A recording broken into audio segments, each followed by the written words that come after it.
now that you're able to help a bit of farmers in terms of in different aspects, do you find a struggle in terms of education and educating, especially people in the rural areas, about how to use technology while farming? Well, that's a very broad question, but allow me some time to just explain to it. So the first thing, when we interact with smallholder livestock farmers, because those are our direct customers, the first thing we do is basic education. Because of the lack of agility in how agriculture has been able to develop along the lines of technology, we are literally forced to start educating the farmer what is a mobile app, what is a web-based platform, how do you use it, what is login, and it gets quite critical and tricky, especially when we go to areas like Narok. We have to get a translator. We operate in Narok and a number of different counties here and there.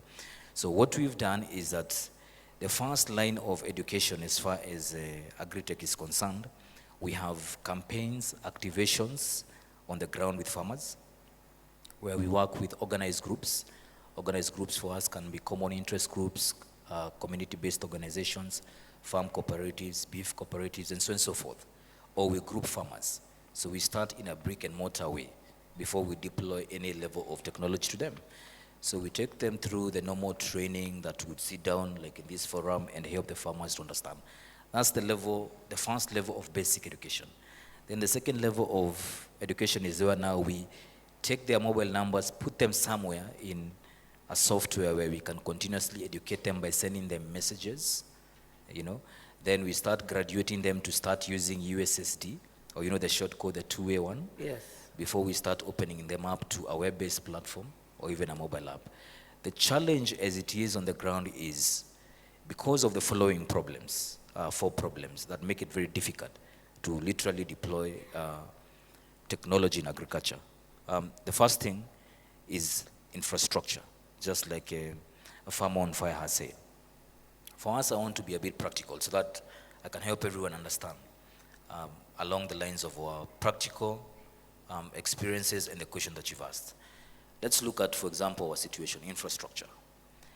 We are helping smallholder livestock farmers to access capital against the animal as an asset.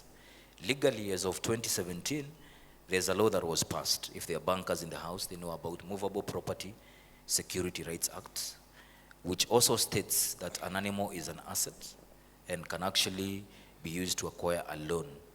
Just the way you use land title and, a logbook and so on and so forth. So as far as infrastructure is concerned, we don't have a national animal database. So we are being forced literally to develop an ecosystem that opens up an animal registry. Still in infrastructure, there's a problem to do with policy.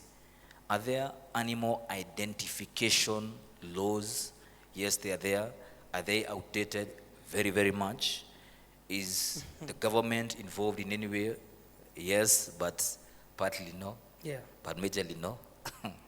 So we are being forced to even help the government to open up their eyes to create not only a workable, practical policy, but also to be able to enforce it, which becomes the biggest problem as far as now education is concerned and even the infrastructure. The other 2 things are something that we've mentioned, all of us here. For instance, one, the fact that the mental thought of each and every young person or professional is to move away from agriculture. This is terrible because literally everyone that is in campus right now or higher learning, they have 0 interest of going back to agriculture. 0 interest in agriculture. 0, especially if you tell them to be a farmer. Yes. Oh, you're going to have a lot of problems.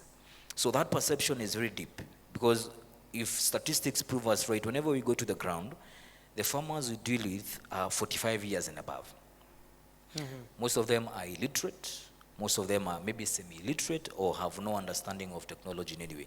That perception has to be corrected as we go along. If at all, agriculture has to be a main player, especially when you talk about technology. Yeah. And of course, the last one is the slowness of agriculture being able to emerge with technology has largely been affected by the first point that I said, which is policy. So now back to your question about education. Educating the farmer, you have to somehow overcome all those problems that I've said and still be able to deliver value to the same farmer Yeah. and still be able to make a sale. Yeah, so those are some of the problems affecting Wow. that side. Yeah. Interesting Yeah. problems, yeah. Can I say something? Yes, yes. Can you I